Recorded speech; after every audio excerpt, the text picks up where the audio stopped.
How Jean Baudrillard, the philosopher, tried to annihilate the world. The hyperbolic word annihilate is borrowed from Jean Baudrillard himself. In his book Symbolic Exchange and Death, he stated the following: referential value is annihilated. The denial of the referential, or reference, is Baudrillard's technical way of annihilating the world. His other related means to do this job included stressing signs rather than things, criticizing realism, declaring the death of something or other, emphasizing hyperreality, simulacra, and declaring that indeterminacy holds sway. Jean Baudrillard's prose style is flamboyant, rhetorical, and difficult to understand. See Note 1.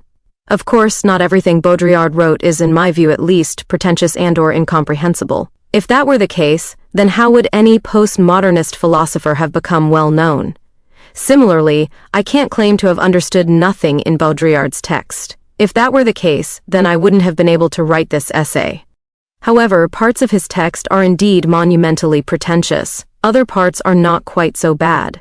So there must be scraps of sense among the many literary flourishes. This must be the case in order to draw at least some people in. Sometimes this is done by the simple use of various and many, proper names and technical terms, which will be already known by most readers. Is Baudrillard's philosophy expressed in his prose style? Baudrillard didn't really argue his case, or provide much evidence for his many categorical claims. Indeed, it's written into Symbolic Exchange and Death that he didn't need to. Instead, we have a simulacrum of philosophy that's all style, exaggeration, prophesy, poeticism, generalization, and hype. As just hinted at, Baudrillard's philosophy actually allows all this. One reason why Baudrillard allowed himself to write in this way is that he believed that determinacy is dead, indeterminacy holds sway. Not only that, he also claimed that to hear has been an extermination in the literal sense of the word, of the real of signification. In more detail, Baudrillard told his readers that when it comes to the operation of the sign, this is all we have behind the empty allusion to what it designates. All we have is signs referring to signs. Did this almost allowed Baudrillard to say anything in any way? Yet this philosophical position had enormous repercussions. In other words, because Baudrillard believed that signs only refer to other signs, then he could happily conclude that if in the concrete reality of exploitation, the violent sociality of labor is nothing but signification. Philosophical realism is political. It's clear that Baudrillard's endgame was the denial of the world and the real. He criticized all forms that is not only philosophical of realism.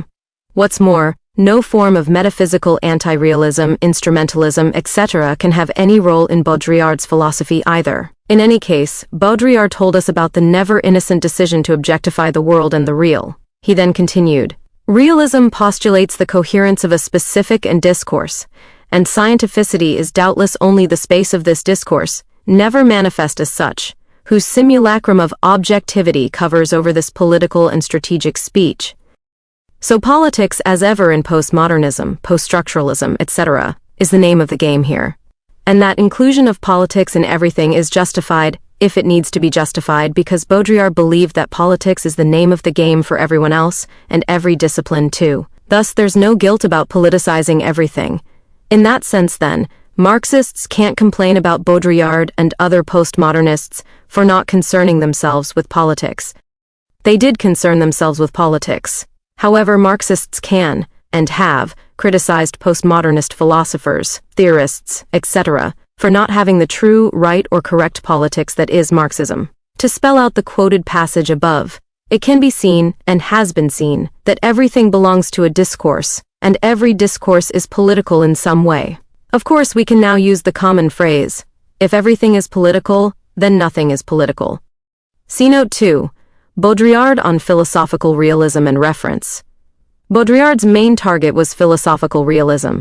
That said, he used the words the real far more than the word realism, which he only used once or twice in the sections consulted in this essay. Baudrillard talked of rhetoric of the real. Attached to the rhetoric of the real was the golden age of the innocence of language.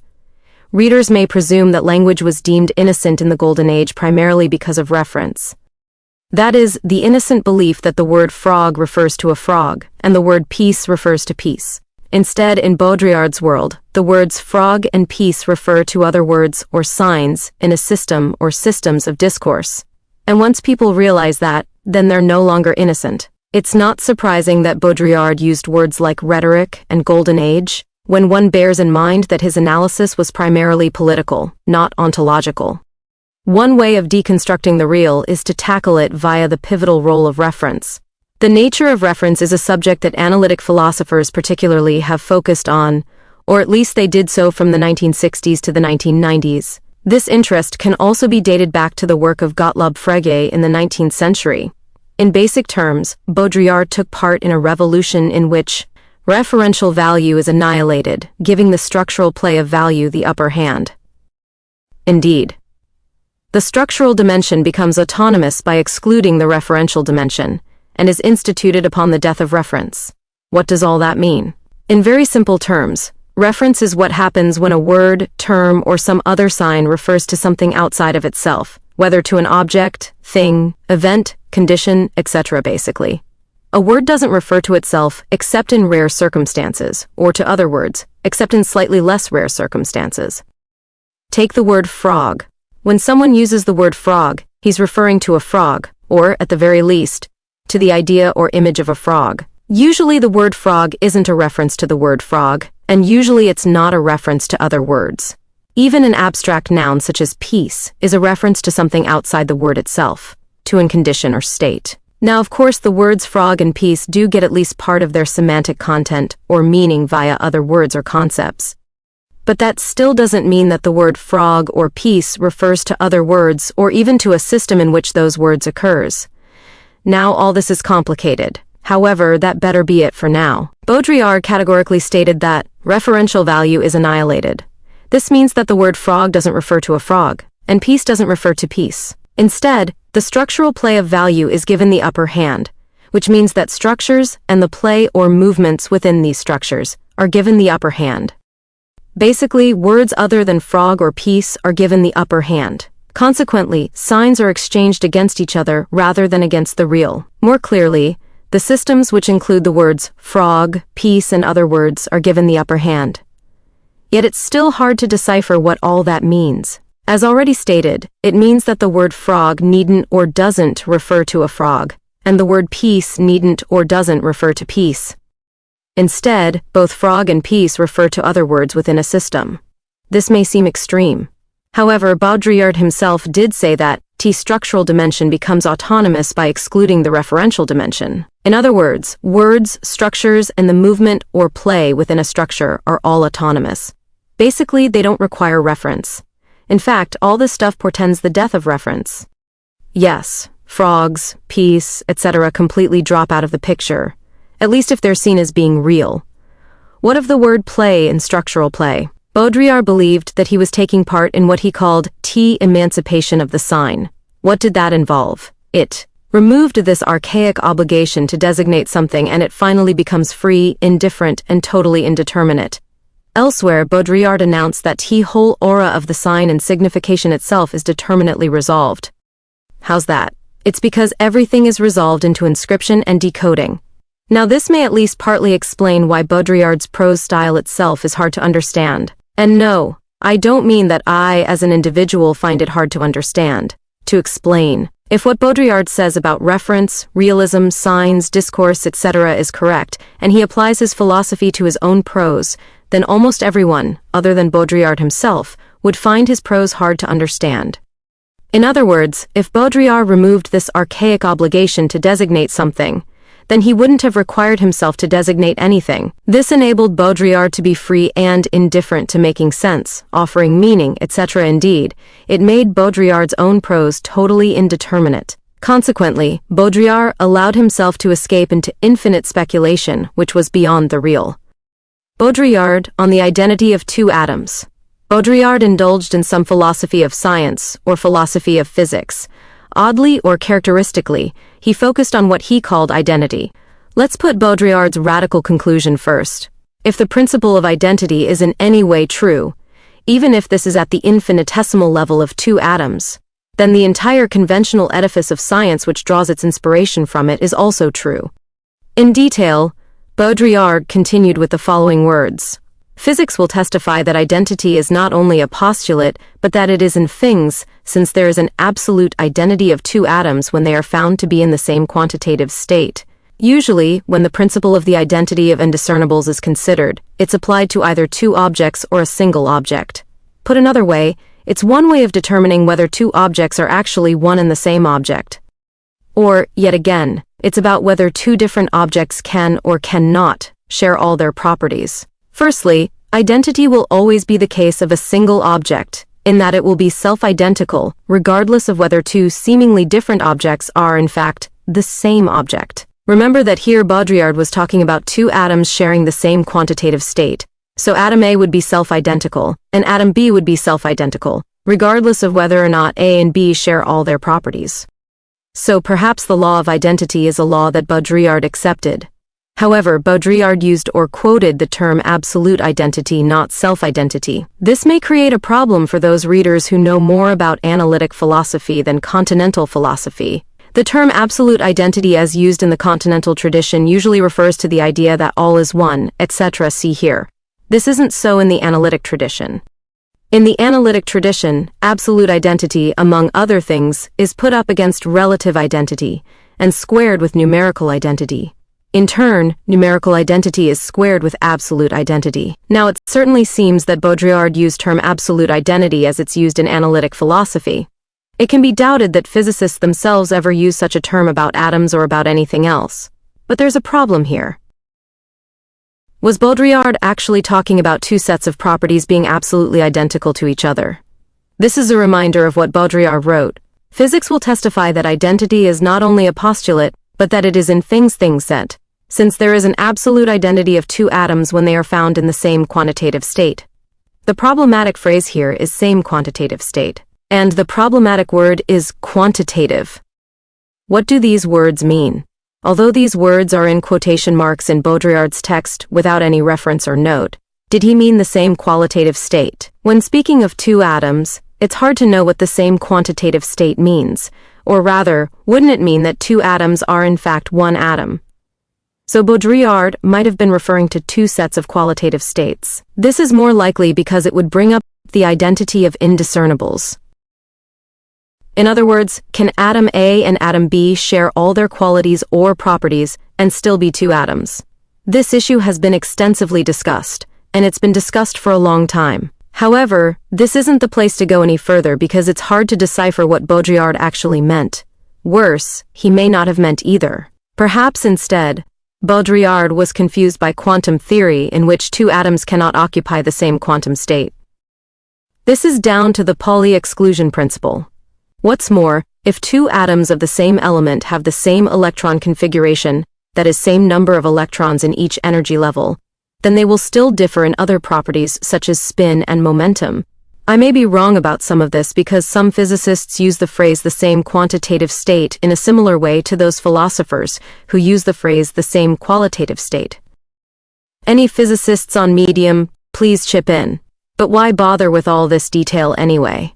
It can be assumed that Baudrillard wouldn't have been that interested in these minor technical points. So, again, and in a strong sense, none of this matters because the reason why Baudrillard brought this subject up in the first place was to consequently ask, is convention or is it objective reality? He answered his own question by stating that this isn't about ontology, it's about logic, thus. The truth is that science, like any other discourse, is organized on the basis of a conventional logic.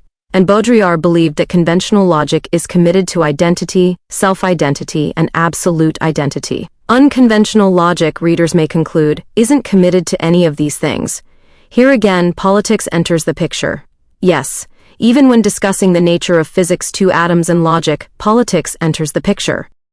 Everything is political. Indeed, Baudrillard classes all this as ideological discourse. And ideological discourse requires a real, objective reference within the process of substance in order to justify it. Modern logic, from the 19th century onward, didn't require objective reference, and it virtually ignored any notion of substance. Of course, like a psychoanalyst, Baudrillard might have claimed that objective reference and substance underpinned modern logic, or lay hidden beneath it. Yet, even in the early 20th century, we had purely formal logics, modal logics, the logic of fictions, the logical of possibility, etc., which didn't require objective reference, let alone substance. Baudrillard then told his readers what objectivity is, Science explains things which have been defined and formalized in advance, and which subsequently conform to these explanations. That's all that objectivity is. When anything is explained, isn't it the case that the terms used have been defined if not formalized in advance? Surely this is as true of Baudrillard's own symbolic exchange and death as it is of anything else. Indeed, how could it be otherwise? So, if that's the case, then all statements, writings, texts, etc., must subsequently conform to these explanations too. This again, isn't this as true of Baudrillard's own work as it is of anything else? If this weren't the case, then no one would understand anything written or spoken. All that said, perhaps Baudrillard doesn't abide by all this, and that's why much of his work doesn't make much sense. Sense. What do you mean by that word? Baudrillard then went political once again. He told his readers that ethics that come to sanction this objective knowledge are just systems of defense and misconstrual that aim to preserve this vicious circle. Thus, any claim to objectivity, or to truth, or to knowledge, or to the facts is political or ethical by Baudrillard's definition. In addition, the political moves which sanction all claims to objectivity, truth, and knowledge are just systems of defense and misconstrual that aim to preserve various systems of power. Again, none of this detail really matters because Baudrillard's primary claim is that there is no real world. Thus, he finished off by quoting Nietzsche. Down with all hypotheses that have allowed belief in a real world. In addition, despite some commentators being at pains to distinguish postmodernism from deconstruction, post-structuralism see here, Baudrillard still claimed to have provided his readers with detailed deconstruction of the real. Finally, the result of all Baudrillard's philosophy is that it's supposed to bring about, or simply note, the collapse of reality into hyperrealism. Of course, hyperrealism deserves its own essay. Notes. 1. Jean Baudrillard told his readers about end of labor, end of production, and end of political economy. Baudrillard finished off with end of the classical era of the sign. To Baudrillard, that final claim is the most important. 2. Logically, the statement everything is political may be problematic, yet it's still useful. That said, the socialist magazine Jacobin explicitly stated the following. Today, everything is political, and fervently so. One take on this categorical and absolutist position on politics is to argue that if you believe that everything is political, then that gives you carte blanche to make everything political, or to make everything more political. To follow, Jean Baudrillard on Marxism. See My Truth is Power, Foucault's battle to create a new regime of truth, Derrida's 1967 groundwork for the destruction of Western metaphysics, and Jean-François Lyotard's language games of truth and justice.